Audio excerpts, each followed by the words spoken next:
We'll try to walk you through basically a live appraisal, trade situation, and full deal here. Just a pretty simple, truthful way a deal should go down. Client's pulling up right now. He's not actually a client. We don't like putting our customers under the gun. You know, they get nervous. They're here doing a big decision in the first place, so we don't like them to feel pressured. So we've got Mr. A.J. Mac Davis and his Ford Flex there, and he's looking at the Jeep here to buy. So again, we would love to do this live with a real customer, but we're going to show you the way we really do it, how easy it is to really do, how quick it is to really do, how properly it should be done as a ethical dealer, and how a customer really reacts. You know, his vehicle's beat to PP, and he's looking at this brand new one and trying to find flaws in it. So, how you doing? Good morning, sir. Good morning, sir. AJ. Good morning. Nice to meet you. So, he's got the Ford Flex. He's already told me he owes about $5,500 on it. So we don't know if that's good or bad at this moment because I don't sell Ford Flexes. He's interested in the Jeep, which has a great book value. He said he's got an 800 credit score, so he's not going to have any problem at the bank. Income's good, all that's good. If he's upside down, he doesn't really have the cash right now to throw at it because of some other bills and stuff going on. So we're going to show it on paper exactly how a deal should be. And this is where a lot of dealers just sign this, sign this, sign this. You really should look at this area. The bill of sale is the part. Of course, the contract if financing is involved is another huge part, but that's basically the contract for the deal. If there's anything questionable in there, you want to look at it. This is the exact way we would print this for any customer, anywhere. That's probably AJ's real car out there going down the road. Never. So let's walk over and we're going to scan the Ford. And we're not just using, again, if he was trading in a square body or a Corvette or something, I might know right off the top of my head. I might pull a figure just by looking at it. But on a car like this, we're going to use what's called Manheim marketing, which has actual real live results of cars that have sold within the last 30 to 60 days. And it gives us an accurate value. And it's the most accurate way to do it. All right, now be careful with my Bentley, okay? I'm not going to scratch it. So we scan the VIN number, which basically pulls up all the pertinent data of the car. We check the miles, and of course I would normally do a condition check. That's a pretty cool car. It's actually one of our cars that we drive every day, so I'd be happy to trade it in because it's actually a good car. So we pulled it up. It's going to show that it's a 2011 Ford Flex. History events, basically that's oil changes, inspections, things like that. It's had 3 owners, which we know that's accurate because I bought it from the second, and now we're the third, and we have titled it and registered it. And it doesn't have any accidents. It scores a 60 from 52 to 71, so it scores right dead in the middle. I don't know what all's calculated on that. And then it checks some stuff here. So we're going to scroll back a page, and we're back to the VIN number. Hopefully this shows up on here. But basically base MMR, average of all the ones that have sold, average mileage being 170. You got about 160 on yours, AJ. So I'm going to round it up to $2,000. As far as the value goes. Retail value is $4,000. Of course, he owes $5,500. So, and it can't be more accurate. We can also go, some people are like, well, you know, that's just some fictitious number. But these are actual sales here. Here's one with 221. It brought 1,600. 138 brought 32. 177, 35. 150, 1,600. 132, 2,200.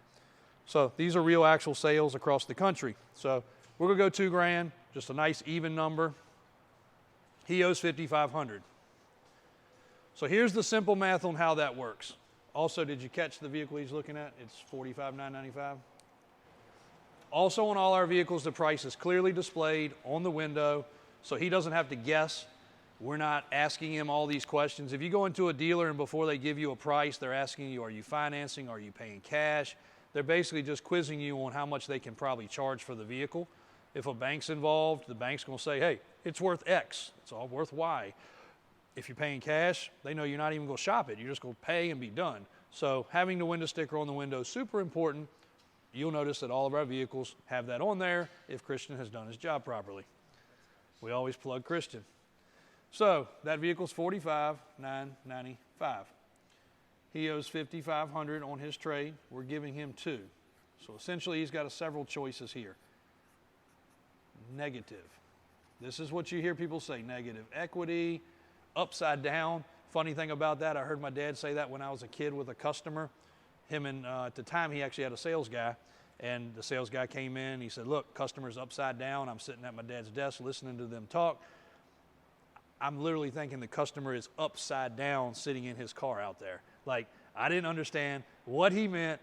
I was a kid, but he said, he used the term upside down. Negative equity is the right way to say it because it's negative.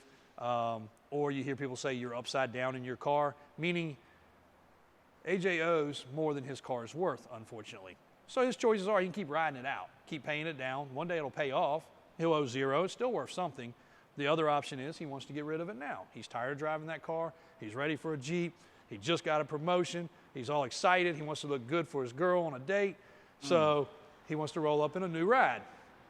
So here's where we are. In simple terms, this is what it cost him to buy that truck from me if no DMV was involved, nothing else. Plus a $298 processing fee. That is the only extra fee that we charge, $298. Check your dealer, see what they're charging. We see a couple thousand sometimes, but ours is $298. And then he's going to have to add the $3,500. This $3,500 could come out of his pocket. He could pay cash. He could put it on a credit card, which we don't suggest. You're just moving the debt around. Credit card rate is much higher than interest rate on a car. So if you don't have the money, just add it here and be done with it. If you have the cash, even if you have $1,000, knock it down to $2,500. But this is where you can do all that. We're going to be paying his car off. So I've got to send a check for this amount. So this amount and this amount total this amount. So I'm sending a check in full to pay this car off. We also see dealers short payoff stuff. That doesn't help you any. All they're doing is applying the amount, and you still have a debt on a car that you don't even own anymore. You don't see that as often if the title's involved, but you do see it when there's a personal loan involved. Because I'm going to need this title. I'm going to have to sell this car to somebody. So I've got to pay it off in full. XYZ Bank has to send me the title. And that way we're good. Spelling is not my strong point, nor handwriting. So I got all this onto a bill of sale. And this is what I want you guys to see. Very thorough and up close. And hopefully he can zoom in enough to see it. But customer name, it would have his address. He's buying a 22 Jeep Gladiator. It's green. Here's the VIN number. We had to put in a lien holder because he is going to the bank. He's going to XYZ Bank Credit Union. The price, make sure this price is the same price you agreed upon. Don't let them tell you, oh, that's just what's on the window sticker, so we got to put that there. But I know I gave you a better deal. It's on here somewhere. It's not on here somewhere. Make sure this price is what you agreed upon. Whether it's the sticker price or less, make sure it's on there. Again, the only fee that we charge here that is an adjustable fee is $298. We figured it out, and that's about what it really cost us to run something through the books to do a sale for our staff's time.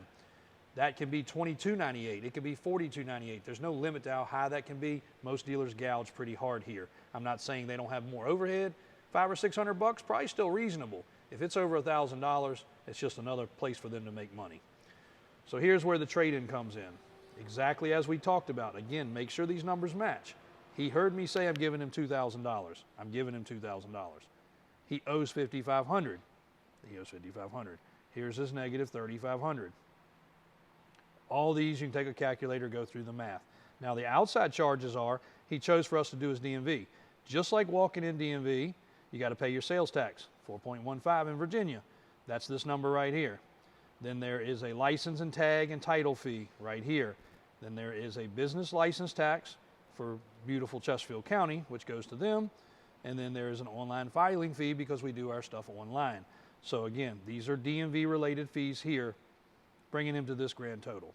Now he chose to put nothing down, so same thing here. Follow every line of this bill of sale, people. It's important. If you bought a warranty, it's going to be right here. I don't suggest buying warranties. We don't sell warranties. We think they're hocus pocus crap. But if you do feel more comfortable buying a warranty, that's where it should be. You should be able to follow every number on this form. It's not that complicated. Put your phone out. Every smartphone or Android has a calculator. Run these numbers through it. Make sure they add up right. There should be no other plus, but you're going to find there probably is. Destination fee, transfer fee, fuel fee. I mean, they'll add whatever they can. And again, I know there's a lot of dealers that do it good. I'm not trying to knock dealers here. I'm just trying to protect you guys as a buyer If you're going somewhere else, you're not buying from us, I'm not worried about us. This is how our bill of sales look.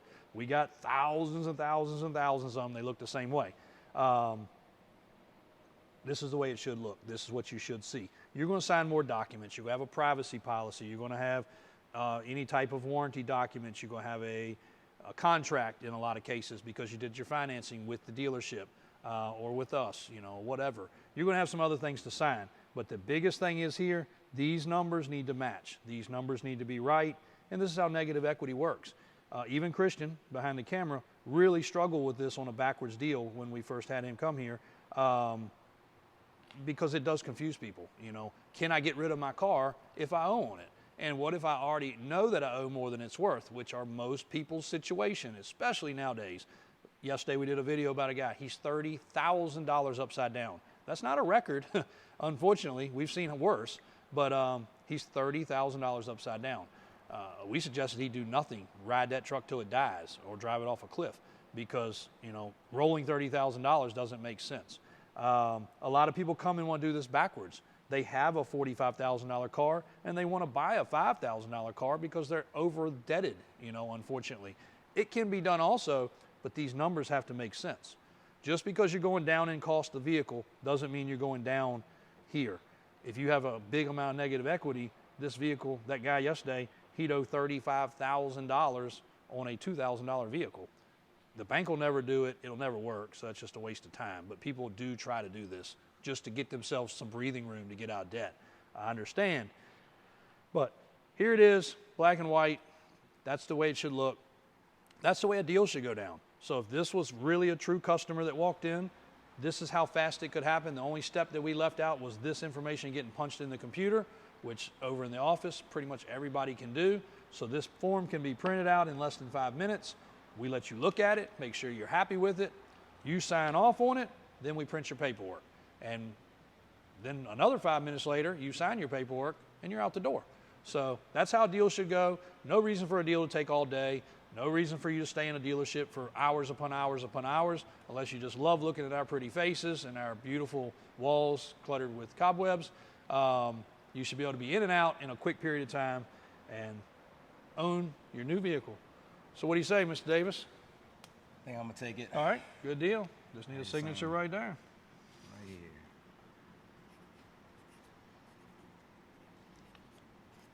And in this case, we're going to probably save that form and that autograph because one day, either that might get him out of jail or he might be famous. We don't know which way it's going to go yet. It's a flip of a coin. But that's the way a deal should go, guys. In all honesty, it should be that simple. A shake of a hand, and you should be on your way. Out of there. Thanks. A little tip and information from Davis Auto Sales.